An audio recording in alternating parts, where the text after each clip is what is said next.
So welcome back, family. Today we're going to talk about forgiveness. Forgiveness is those areas that people don't want to go into, especially when you have, things that you are still dealing with, issues that you have not yet forgiven, situations, people that have, done harm to you.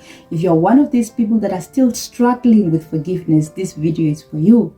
So please subscribe to the channel, leave a sweet comment. I always say this, though I'm still hoping that one day you will leave a sweet comment and then we move together. So today we're going to talk about forgiveness, right? We're going to talk about forgiveness because it's one of those topics that are hard to talk about, especially when what has happened to you has happened in the time that you are vulnerable, you're a child or you are a young lady going through abusive relationships and whatever. Maybe you have gone through a betrayal of your colleague, something happened somewhere that has planted that grudge in your heart. You are struggling today, please don't skip this video. It will help you. It will help you to understand what forgiveness really is. Now, when the Bible says that forgive one another so that the Father in heaven forgives you, why is God doing this? So I have to forgive my perpetrator in order for him to hear my prayers? This is hard, right? But God knows why he said this. Now, going back, when we look at the story of Joseph, Joseph being rejected by his brothers and all that, and later on, many years later, they came and they were going through famine in their own land. They had to face Joseph as the prime minister of Egypt at the time. Joseph looked at his brothers, and when he recognized them, he turned back and he started to weep. He cried. He couldn't believe because he was reliving the process. And this is what happens to you. Sometimes you relive the process. It's a painful process. It's very painful in your heart, and it takes the grace and the mercy of God to give you the power to forgive, to give you the power to let go. So what is unforgiveness? Unforgiveness is that process. During that process that you went through, you feel like someone took something away from you. When somebody took something from you, you feel like they took power away from you. They took power away from you and they owe you something. And what is that thing that they owe you? Is forgiveness that they never asked. Some people never ask for forgiveness. They die in the process.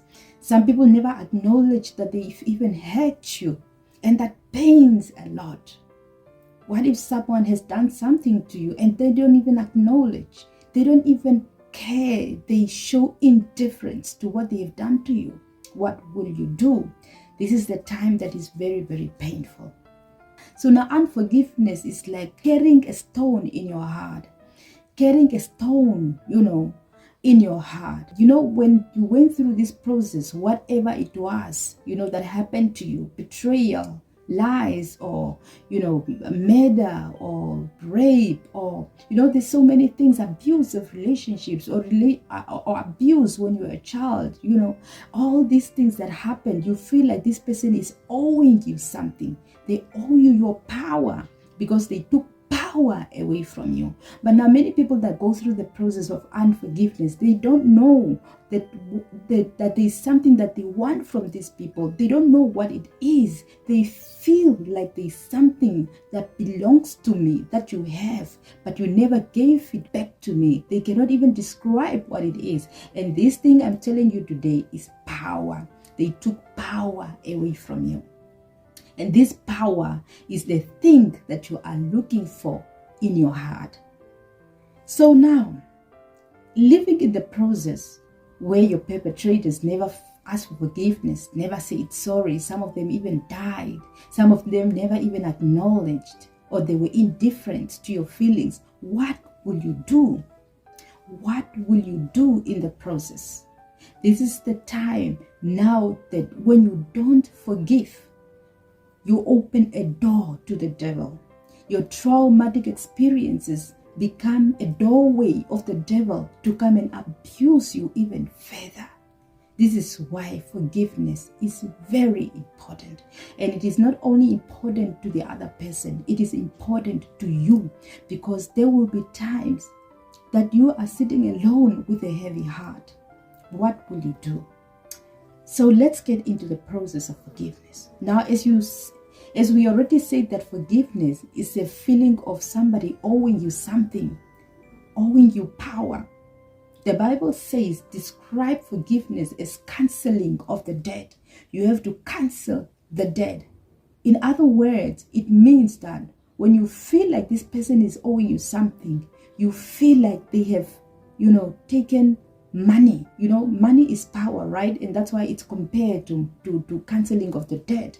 So you cancel this debt. But how do you do it? So by forgiving, you acknowledge. That is the first step, number one. You acknowledge that this thing has happened.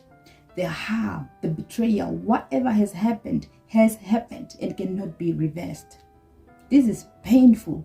You accept that it has happened and cannot be reversed. Step number two, you have to forgive yourself. Even though you're a child or an adult that was betrayed or abused, you have to forgive yourself. Forgiving yourself meaning that you free yourself from the situation. You don't blame yourself. You free yourself. You give yourself back the power. You take your power back that was taken by another person. You take back your power. And then the third thing that you should do is that you forgive this person, because this person was not different at the time. There are times that we go through things and we hope that there was someone else to be blamed for the thing. Or that's where sometimes we blame ourselves for the thing that has happened to us. No, we are not to be blamed for anything.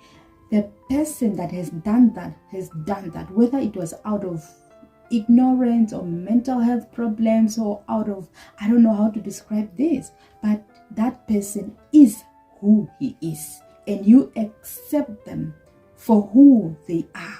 Even if later on down the line they have changed and they have asked for forgiveness and all that, that part of them that has orchestrated or that have carried out that thing that they've done is who they were at the time. They were not different from that. So you don't look for any other thing to blame. It is them that you forgive. It is them that you forgive.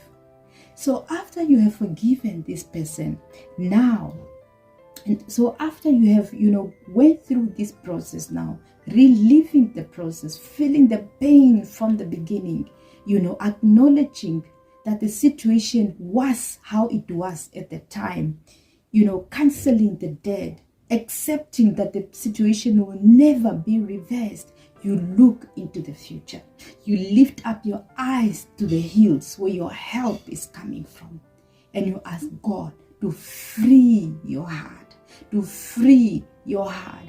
If you have the opportunity to see these people, to meet them in person, you see them, you forgive them, you hug them, you talk to them. If you have to talk about it, you talk about it. If you don't have to talk about it, because some of these people, sometimes they have died. There's no way you can speak to them. But in your heart, you can journal, you can speak to yourself, you can speak to someone, you can make peace with those that were closest to them, so that they will see your forgiveness. Forgiveness is very important. It's not only for the other person, but it's for you.